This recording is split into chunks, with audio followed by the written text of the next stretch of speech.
I'm fairly good at workplace relationships. But if I try to do some kind of a friendship or relationship outside of work, I'm completely lost. It's hard to make friends as an adult. And then when you factor in being a neurodivergent adult on top of that, it's a lot harder. So what do we do? Hi, I'm Brett the AuDHD Boss, and on this channel we talk about ADHD and autism in the workplace. I have over 12 years leadership training and experience, and I have a formal diagnosis of autism and ADHD. If a coworker wants to invite me to a party or go do something as a friend outside of work, I'm completely lost. Or if I just want to make a friend outside of a professional relationship, I don't know what to do. Enter Caroline Maguire, author of Friendship Skills for Neurodivergent Adults, a guide for the anxious, uniquely wired, and easily distracted.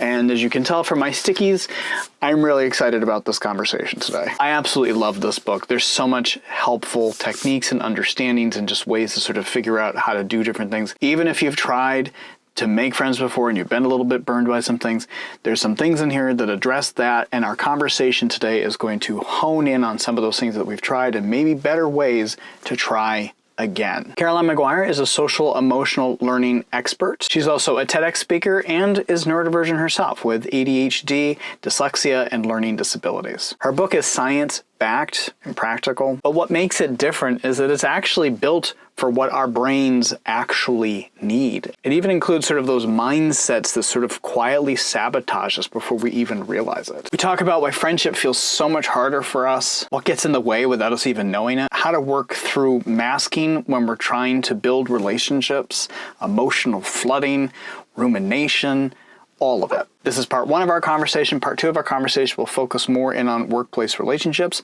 But in the meantime, I'm so excited to get into this conversation with Caroline. I started off our conversation by asking Caroline, why is it so hard for us to make friends? It is so hard, partly because our childhoods were hard, right? Mm-hmm. So I feel like and I have this analogy I sometimes do on Instagram, like we're carrying a boulder, right? And like there's a tipping point. So we're always carrying this boulder of all the things that happened in the past, and feeling mismatched to people and feeling sort of out of sorts and people who are mean to us. And then something happens in a conversation, which might be innocuous. It might be that someone is just in a bad mood and it tips like this. And then we feel that rejection sensitivity. We feel that anxiousness. And then there's also the factor of executive function. Yeah. There is a lot in our brain that goes into keeping up relationships. Meeting people, understanding what the social norms are, but also just remembering to text people back, right? Yeah. Planning and organizing. And then I also think that past experience makes us deny what I think is the key, which is interest. Yeah. I think our past makes us more susceptible to people pleasing, to, pretending we like things we don't like, to going along with the flow instead of saying, I have no interest in that. Here's my interests. Here's where my people would be. My people will be here. Not everyone is my people, but that takes confidence. Yeah.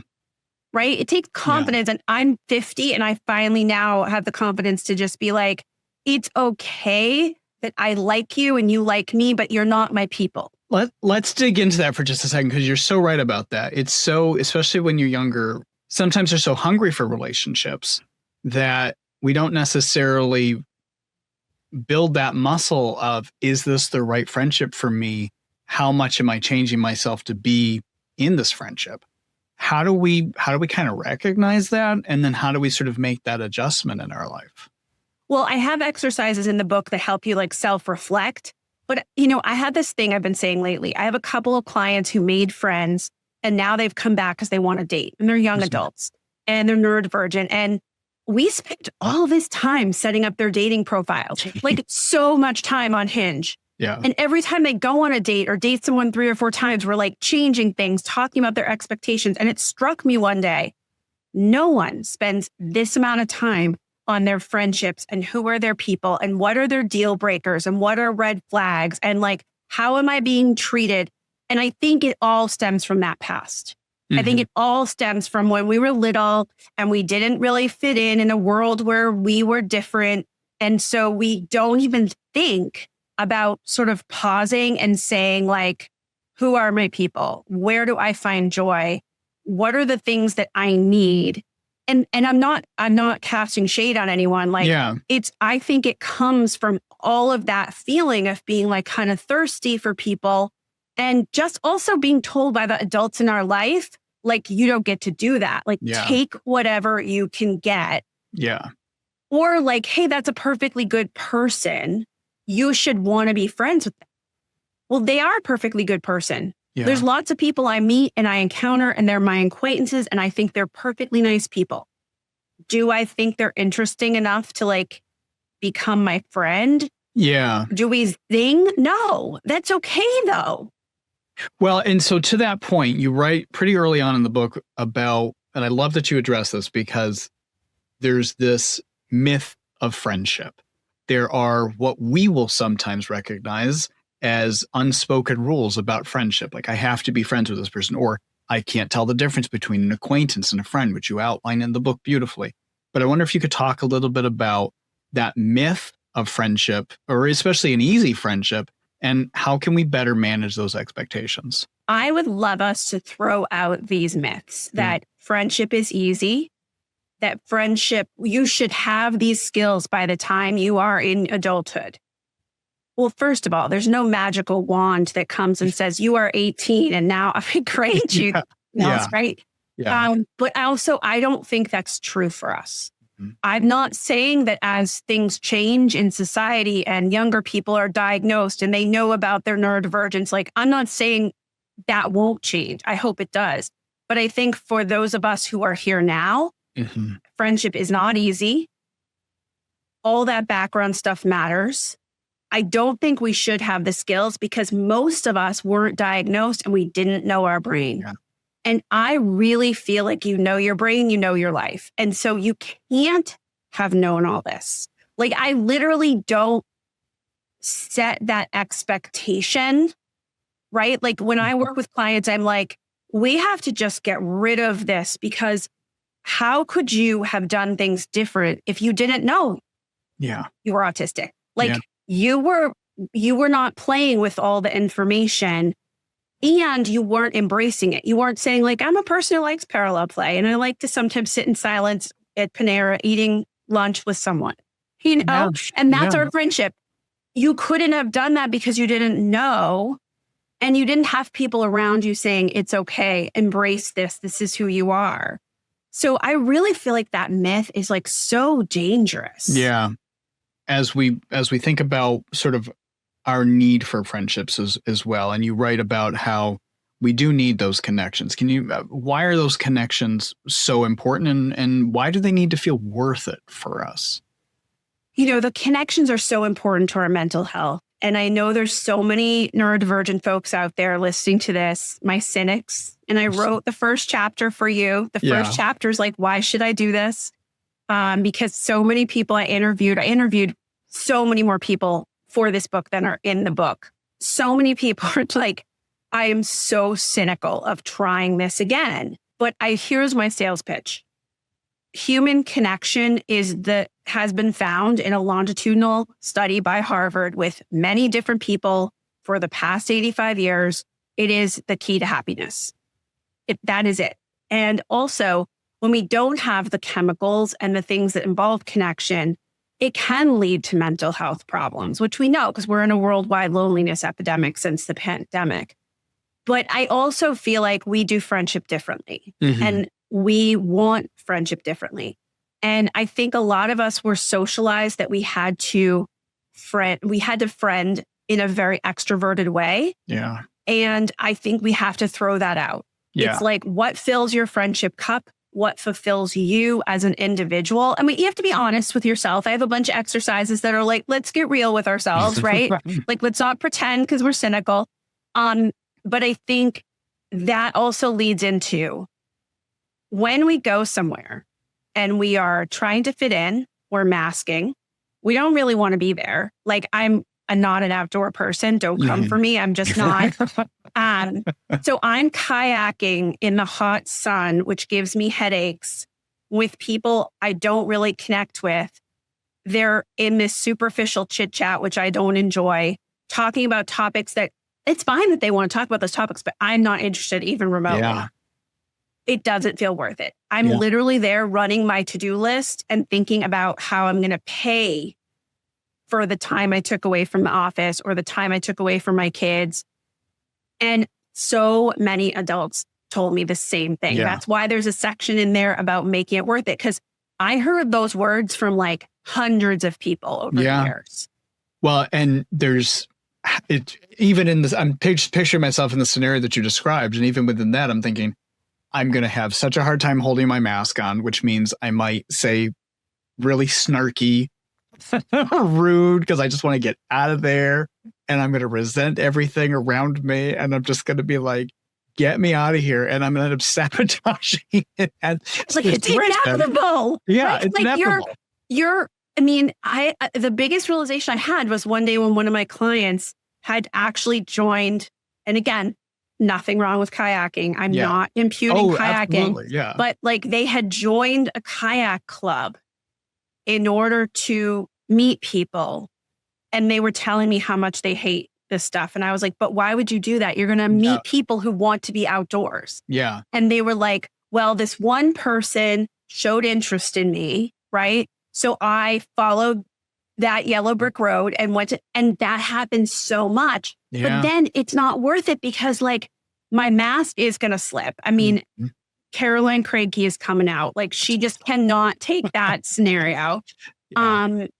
And then I have that shame cycle happening. Yeah. Right. But all because I didn't have the confidence. And this is easier said than done, folks, right? Some of you are going to read this book and just read it. And then you're going to come back to things like, I know this is a journey. Yeah. But like all because I didn't say, I so enjoy you, but this is not something I enjoy. Yeah. Yeah.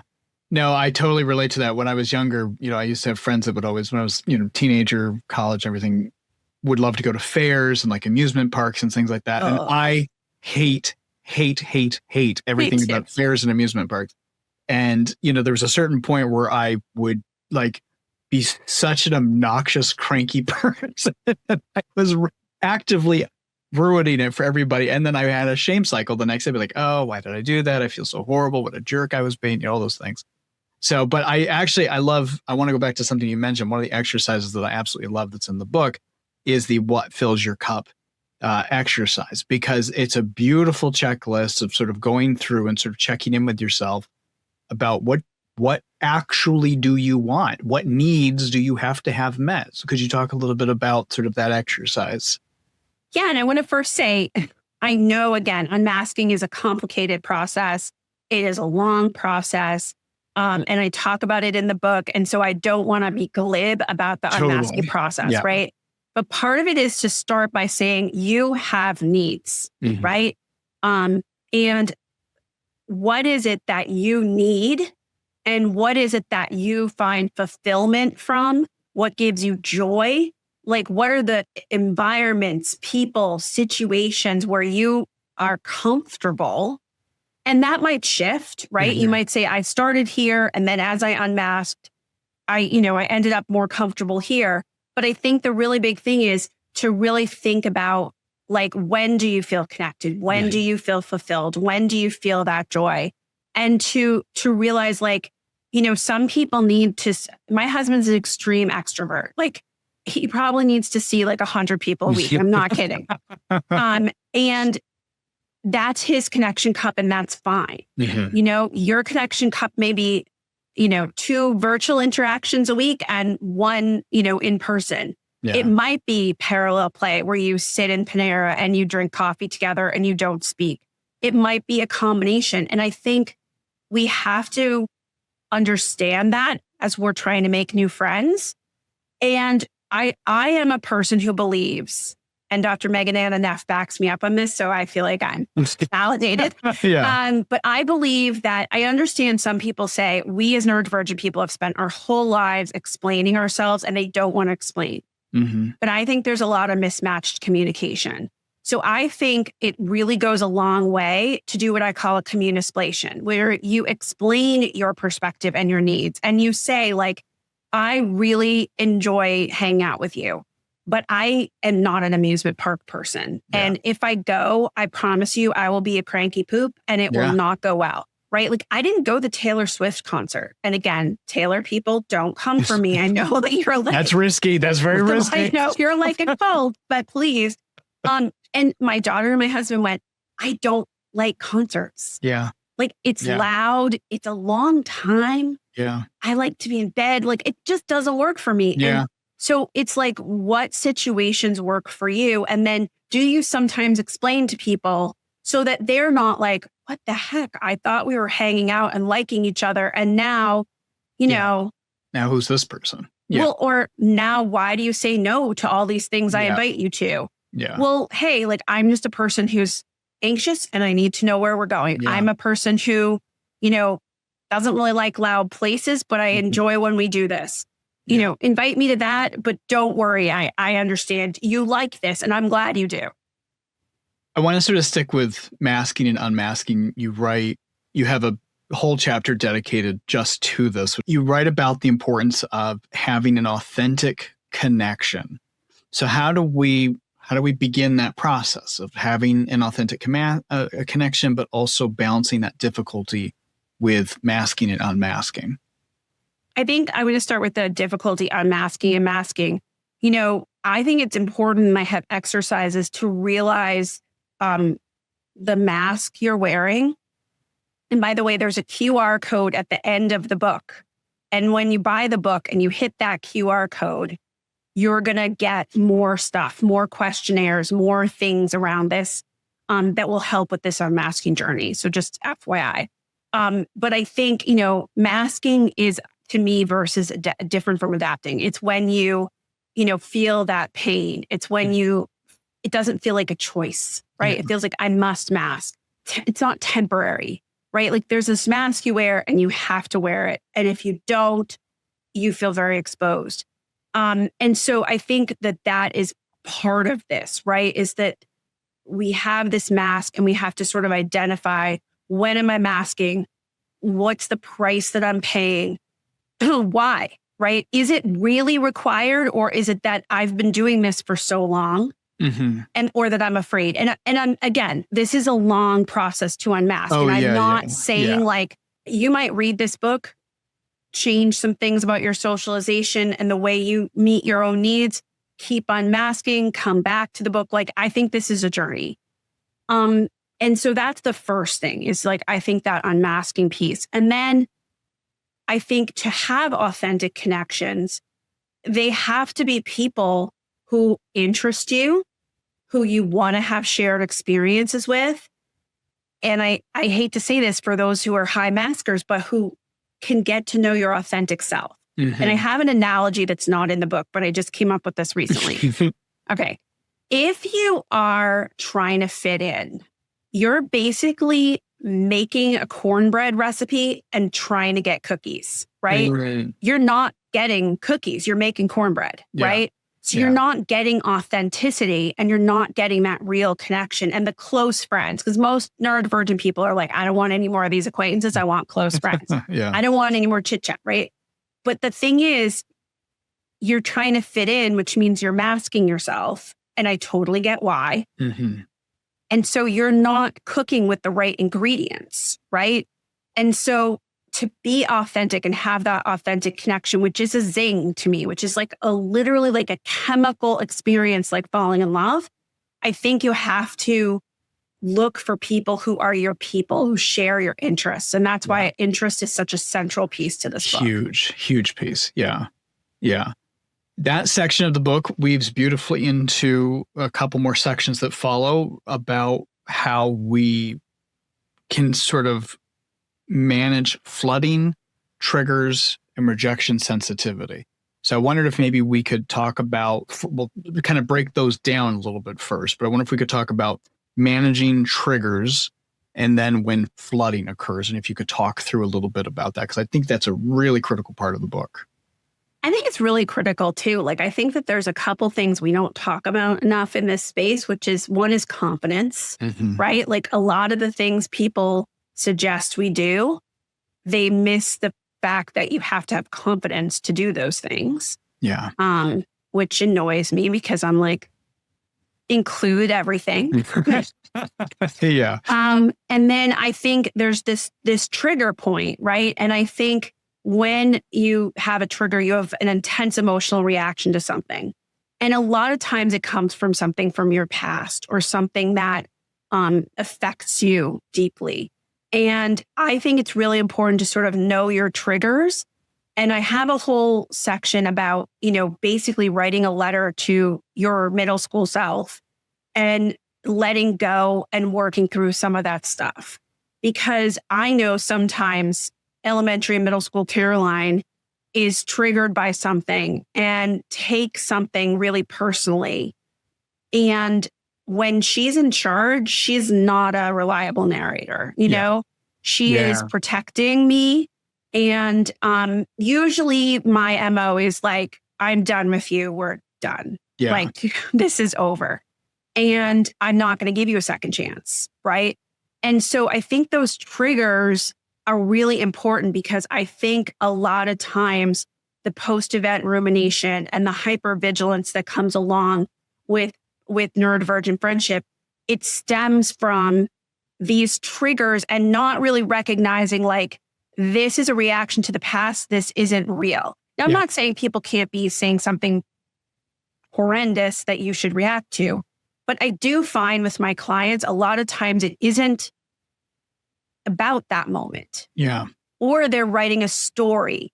Yeah. Like, so someone doesn't text them back and the story develops that they hate me, they don't want me, etc. And it's like, you don't know what's going on in their life. You don't have all the context. Yeah. Yeah, right. You're writing a story. So I think that those triggers are really important as we meet new people. Yeah. I also have a chapter about how do you know if someone will be a good friend? And like the signs that someone is not a good friend, the signs that someone is a good friend, and then the signs that someone's interested in you. Yeah.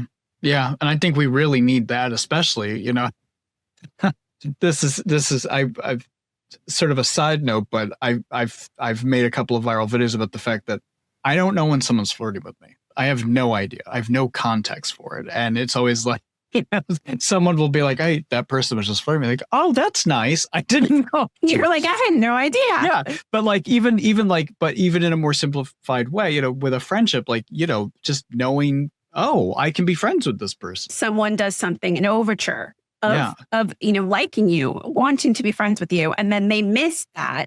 And so, I think that that's a factor too, just like the flirting. And I think it's a factor of, investment, right? So I like the sign someone's interested in you because I have a lot in there about like, when do you invest in someone, right? When do you, put more energy into them? How do you make sure it's not lopsided? Because so much of our life has been lopsided. Yeah. And then I also talk a lot about getting flooded.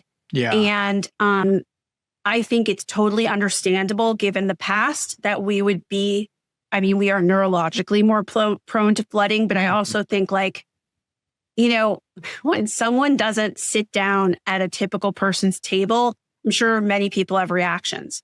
But I don't know if they have the reaction of someone who spent their life navigating the cafeteria. Yeah. And many of us didn't ever go to the cafeteria because it was a hellscape. Hated it. Yeah. Hated it. So, that flooding and that fight, flight, or freeze that comes in, I think it's really important to recognize when you're flooded and then, have strategies ready to kind of bring back your calm and bring back your peace of mind. I love what I call a pregame where you prepare for social stuff. And again, I know our cynics are listening and they're like, I've done that. I don't want to do it anymore. Like, I know when I rush into an event and I have not prepared and I have not found calm beforehand, and maybe I am already triggered by something, the chances that something is going to happen and I'm going to flood are like so much higher. Yeah. So for those of you who find that, I think it's really important because that preventative stuff can help us with the flooding. And you also, that there's a connection point that you make there about how replay something in our heads. That flooding can become rumination, can become a spiral. And I think it's probably one of our most common traits is that playing that thing back, even if it was a positive experience, even if it was a good thing, we fixate on that one thing and it just plays back all night long. You're like, why did I say that? Why did I do that? Oh, they must have thought I was. But how do we sort of stop that in its process? And it is so, I'm glad you asked this. It's so common. I have clients who will start the session with like, I had this victory. And by the end of the session, they've worked themselves into, it was an utter failure. Like we just have this way of ruminating and it just spirals. So I think one of the things is we have to champion our wins. Mm-hmm. And a win can literally be, I got out of the car and I went into the place. I don't even care sometimes if you talk to anyone, right? If you are a person who has not socialized and done these things in a long time, and you follow my formula that is to join stuff and to find high interest activities, virtual or in person, either one, and you go, I'm throwing you a ticker tape parade. I do not care if you actually like talk to people, because I think our standards also have to be different, right? Yeah. Depending what your comfort zone is. And then, so I really think catalog your wins. Like a lot of my clients who engage in that post-event rumination, and I used to be the champion of it, mm-hmm. they really tend not to honor the things they did well, and they fixate on one comment mm-hmm. in a 5-hour span. And I'm like, that one comment is not what everyone's going to remember. Yes. The second piece is self-talk. Our self-talk, I'm just going to go out on a limb, it's horrendous. Yeah. Our self-talk is such a thing. And believe me, I get it. I've been working on my self-talk for a long time. But I think, again, when you're going through this to avoid that post-event rumination, you have to start working on that voice. And just mm-hmm. when you hear it and it says, like, everyone thinks you're, this, or you self-criticism, to sort of rewrite that and even sometimes tell it, shut up. Yeah. Yeah. And then the other piece, a lot of what I think happens is that when we're alone and we're analyzing the event, the rumination starts. Yeah. So I want to go ahead and say, and this is so much easier said than done, do not analyze the event, right? It does not lead to better things. It leads only to darkness. So Ned Hallowell actually taught me this. He has this out in the public, but as a person who ruminates, he kind of called me on it when I was writing this book. And he was like when I was waiting for the book to sell, I was just like, I'm losing my mind. Yeah. And he was like, okay, you're doing this thing where you like just analyze every email, every whatever. And so what he taught me to do was to find a distraction that's as strong and potent, he calls it the demon, as what you could be ruminating about. And I like to have those like pre-imagined sometimes, right? Yeah. So like right now, I'm waiting for the book to come out and I'm doing all these interviews and you like the book, which I'm so happy about, but I'm like, well, people like the book, right? So I've been like just doing other very interesting, distracting things. Yeah. And the distraction has to be as strong though. Yeah. It has to be potent.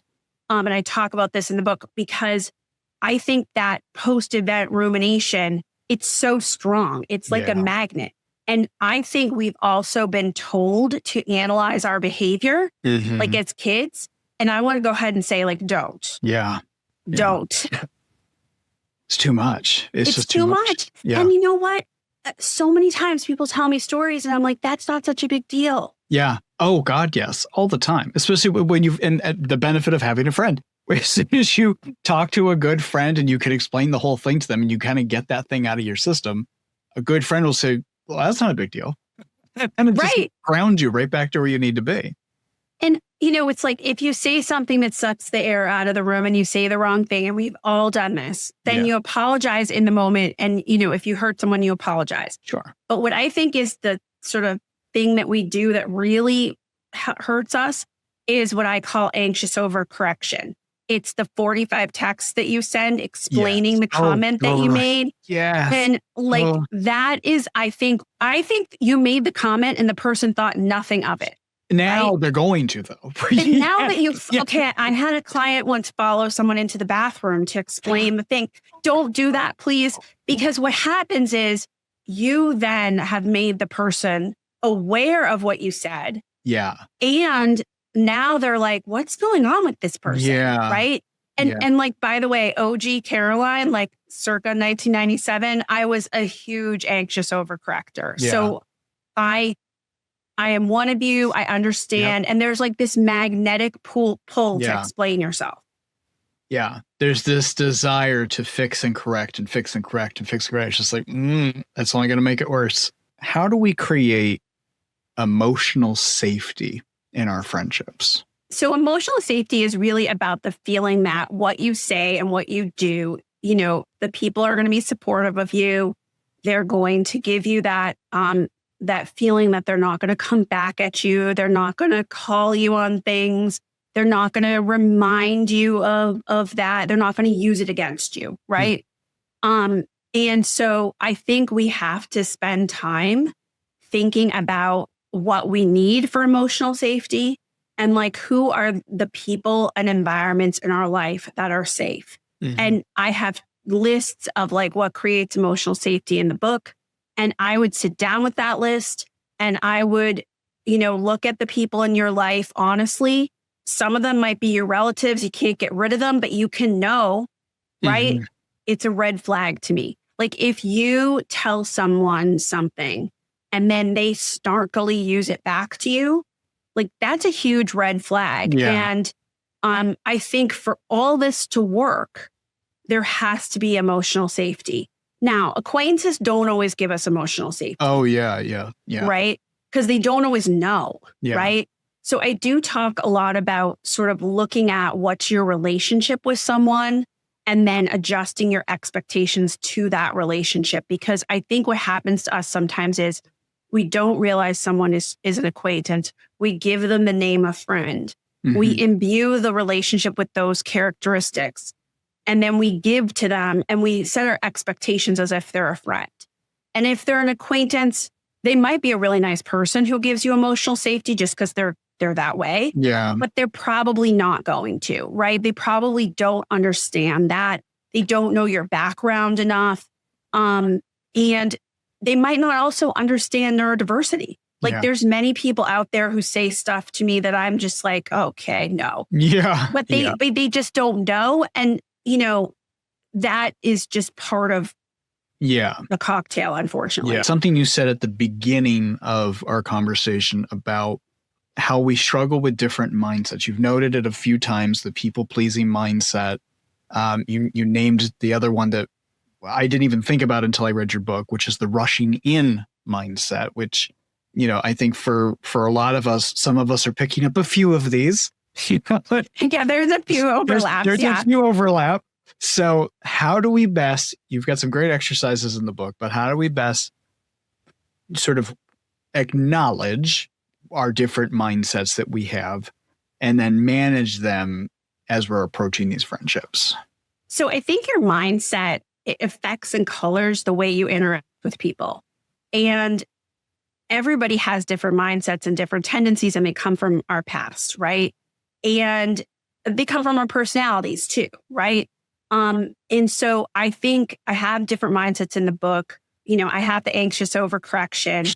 I have the people pleasing. I have the rushing in, right? Where you meet someone, you zing with them, you like them, and then you are all in. You are hyper focused on them. Yep. If they ask you to, pick up your bags and like move to a cabin, you're like in. And it's very much like a lot. I find that the rushing in people rush in, and I'm a rusher, by the way, rush in for romance too, because it is also chemical, right? Yeah. You get dopamine and you find them interesting. And then there is this, oh my gosh, I finally met someone I click with, because we don't click with everybody. Yeah. And so I think the thing that's important is to identify your mindset. So I list a bunch of different mindsets, because when you meet people, it's important to put some strategies in place. So if you're a rusher in, we need to pause, right?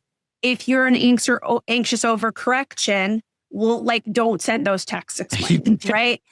And there's another mindset I have called fortressing, and I resemble this remark. Fortressing is when you build a fortress so high because you have been hurt in the past and you have a little drawbridge, and your drawbridge, they do anything, right? Yep. You pull that drawbridge up and you make sure they cannot get across your moat. Yep. And you are fool me, shame on me, fool me twice, shame on you, or whatever the phrase is, so that fortressing, I was bullied a lot. I don't really give second chances, right? I'm oh, you've shown me who you are, right? Except I'm very fast to decide who you are, right? And the danger of fortressing is now every little snafu the other person makes, you're interacting with them based on that. So if you know your mindset, then you can take steps to kind of decide. And I love creating personal policies, right? So as a fortresser, maybe my policy is my inclination is to give you one chance. Maybe I give you two chances because I know my inclination is that I don't really give chances, right? Yeah. But maybe if you're a people pleaser and you're so quick to explain other people's behavior and let them, get away with stuff, then you're having these red flags and you have some deal breakers and you slow the pace down and you give less when you see those things. Yeah. My thanks to Caroline Maguire. We are going to do a part 2 of this conversation, so please be sure to like and subscribe to find out more about that. We're going to talk about workplace relationships, but more specifically, her book is out now, Friendship Skills for Neurodivergent Adults, A Guide for the Anxious, Uniquely Wired, and Easily Distracted is available now wherever you get your books. I'll have some links in the video and in the description below to help get you to it more. And as Caroline mentioned, there's a lot of online resources that come with this book. She had so much she tried to include in the book, and there's just so much resources that she had. So once you purchase the book, there's access to get all of those online resources, so be sure to keep an eye out for that. My thanks to Caroline. Thanks to you for watching, and please be sure to like and subscribe and check out some of the other videos while you're here. Thanks for watching.